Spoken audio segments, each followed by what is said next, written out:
Hello everyone, स्वागत है आप सभी का हमारे यूट्यूब चैनल पर। Today we are going to discuss the orders of the civil procedure code 1908 after 20। आदेश 20 तक हमने पहले पढ़ लिए थे। जनरली आपको मैं फिर से रिवाइज करवा देता हूँ। पहला ऑर्डर हमारा बोलता है parties to suit. Parties to suit मतलब क्या है कि वादों के पक्षकारों को होना बहुत ज़्यादा ज़रूरी है। दूसरा ऑर्डर आपका बोलता है कि फ्रेमिंग ऑफ शूट, वादों की विरंचना। अब वादों की यदि आपने विरंचना कर लिया तो आपको वकील साहब की ज़रूरत पड़ेगी। तो वकील साहब क्या करेंगे? वकील साहब ऑर्डर 3 में आ जाएंगे। ऑर्डर 3 में अपना बोलता है प्लीडर, अभिकर्ता या एजेंट्स। ऑर्डर 4 में वकील साहब क्या करेंगे? वाद को संस्थित करेंगे। क्या करेंगे वकील साहब? इंस्टीट्यूशन ऑफ सूट करेंगे, वादों का संस्थित किया जाना। जब वाद का संस्थित होगा तो मजिस्ट्रेट साहब समन निकालेंगे। तो ऑर्डर 5 हो गया इशू ऑफ समन। अब जब समन निकालेंगे मजिस्ट्रेट साहब तो प्लीडिंग्स वगैरह होगी, जनरली अभिकथन वगैरह होंगे, अभिकथन वगैरह होंगे, जिनको ऑर्डर 6 में डिफाइन किया गया है। ऑर्डर 7 बोलता है प्लेंट। एक वाद पत्र तैयार किया जाएगा। अब जब वाद पत्र तैयार किया जाएगा तो उसके बाद क्या होता है कि रिटर्न स्टेटमेंट, जो डिफेंडेंट है उसकी तरफ से एक रिटर्न स्टेटमेंट, सेट ऑफ या काउंटर क्लेम की बात की जाएगी। ये ऑर्डर 8 हो गया आपका। ऑर्डर 9 में आपकी बात हो गई कि भाई appearance and non appearance of the party, क्या परिणाम होंगे। फिर ऑर्डर 10 आपका बताता है कि एग्जामिनेशन बाय द कोर्ट, मतलब कोर्ट के द्वारा, न्यायालय के द्वारा परीक्षण किया जाता है। ऑर्डर 11 में आपका बता रहा है, क्या बता रहा है कि डिस्कवरी एंड इंस्ट्रक्शन, हिंदी में जिसको बोलते हैं प्रकटीकरण और निरीक्षण। प्रकटीकरण और निरीक्षण की बात हो रही है ऑर्डर 11 में।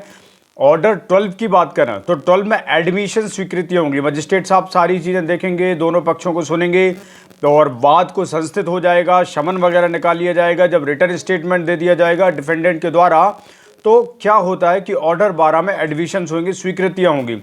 ऑर्डर 13 में कोर्ट बोलेगी कि भाई डॉक्यूमेंट्स को पेश किया जाना इंपॉर्टेंट है। ऑर्डर 14 में विवादकों का स्थिरीकरण, मतलब फ्रेमिंग ऑफ सूट्स होगा, जो कि बहुत ही ज़्यादा इंपॉर्टेंट है। जब भी सिविल मामले होते हैं, इन सिविल मामलेज में ये सारी चीज़ें होती हैं। फ्रेमिंग ऑफ इशूज़, जैसे आपके जुडिशियल एग्जाम में आता है framing of issues, framing of charges, judgment writing के पार्ट हैं कुछ, और ये हो जाता है एक डिक्री वाला पार्ट जिसमें सिविल केसेस वाले काम होते हैं। अब हमने ऑर्डर 14 तक पढ़ लिया कि भाई फ्रेमिंग ऑफ शूट्स होता है। उसके बाद ऑर्डर 15 बोलता है कि प्रथम बार में वाद की, प्रथम सुनवाई में वाद का निपटारा। ऑर्डर 15 बोलता है। ऑर्डर 16 बोलता है कि भैया जो विटनेस हैं, जो गवाह दे सकते हैं कोर्ट में, उन लोगों को कोर्ट मजिस्ट्रेट साहब समन भिजवाएंगे कि भाई जो गवाह उपस्थित हो रहे हैं इस केस के लिए वो कृपया न्यायालय में हाजिर हों। ठीक है। फिर ऑर्डर 15 आपका ये बोलता है। ऑर्डर 16 बोलता है कि भाई जो व्यक्ति आपके कारागार में निरुद्ध हैं, मतलब जो जेल में बंद हैं, उन लोगों को विटनेस के रूप में बुला सकते हैं। ऑर्डर 17 में एडजर्नमेंट होगा, स्थगन हो जाएगा। मतलब जैसे किसी कारण बस कोई पार्टी नहीं आती है या किसी कारण कोई डॉक्यूमेंट्स पे सही तरीके से नहीं किया जाता है या जज साहब नहीं आ पाते हैं, कोई ऐसा कुछ रीज़न होता है, तो ऑर्डर 17 में एडजर्नमेंट का भी हो जाता है। उसके बाद ऑर्डर 18 आपका बताता है सिविल प्रोसीजर कोड, वादों की सुनवाई होती है और साक्ष्यों की परीक्षा होती है। Examination of witness and hearing. Okay, examination end of witness and hearing of shoot. Order 19 आपका बोलता है। ऑर्डर 20 आपका बोलता है जजमेंट एंड डिक्री। पिछली क्लास में हमने जजमेंट और डिक्री तक पढ़ लिया था कि भाई देखो, डिक्री एक अलग चीज होती है, जजमेंट एक अलग चीज होता है। कई बार क्या होता है कि क्रिमिनल केसेस जो होते हैं भारतीय दंड संहिता के, उसमें आपराधिक मामले होते हैं। आपराधिक मामलों में क्या होता है कि जजमेंट दिया जाता है। लेकिन सिविल केस की बात करें तो सिविल मामलों में डिक्री पारित की जाती है। यदि जमीन से रिलेटेड कोई मुद्दा है तो जज साहब क्या करेंगे? डिक्री पारित करेंगे सारे मामलों को देखते हुए। तो ये ऑर्डर 20 तक की बात होगी। अब ऑर्डर 21 की यदि हम बात करें तो ऑर्डर 21 आपका सीधा एग्जीक्यूशन की बात कर रहा है भैया। यदि आपको डिक्री मिल गई है तो डिक्री को एग्जीक्यूट कराएगा कोर्ट। ठीक है, डिक्री को एग्जीक्यूट कराना बहुत ज़्यादा इंपॉर्टेंट। डिक्री मिल गई लेकिन दूसरा व्यक्ति कब्जा बनाए रखे है तो कोर्ट के पास बहुत सारी इनहेरेंट पावर, काफ़ी सारी पावर्स होती है कि वो कुर्की कर सकता है, वो दूसरे की संपत्ति को अटैच कर सकता है, संपत्ति की नीलामी करवा सकता है। ऐसी सारी चीज़ें कोर्ट के पास पावर होती हैं अपनी। ठीक है, तो ये ऑर्डर हमने बात कर ली 21 की एग्जीक्यूशन। 22 में समझिए डेथ हो जाए, किसी की मैरिज हो जाए, इंसॉल्वेंसी ऑफ पार्टीज हो जाए, इन सारी चीज़ों में 22 आ जाएगा। अब 23 की बात करें से withdrawal and adjustment of suit. 24 में कोर्ट की फीस को भरना पड़ेगा, 24 साल में कोर्ट की फीस को भरना बहुत ज़्यादा जरूरी है। 26 में कमीशन जारी होगा। 27 की बात करें तो सूट और अगेंस्ट बाय द कोर्ट, ठीक है, public official in their official capacity. फिर उसके बाद बात करें 27A, तो वे संविधान जो कॉन्स्टिट्यूशन से कनेक्टेड कोई सारे निर्वाचन इलेक्शन से रिलेटेड है, ये 26A याद रखिएगा। 27A। अब 28 की बात करें तो सैनिक नौसैनिक वाली बात होगी। 29 की बात करें तो सूट और अगेंस्ट बाय द कॉर्पोरेशन की बात होगी।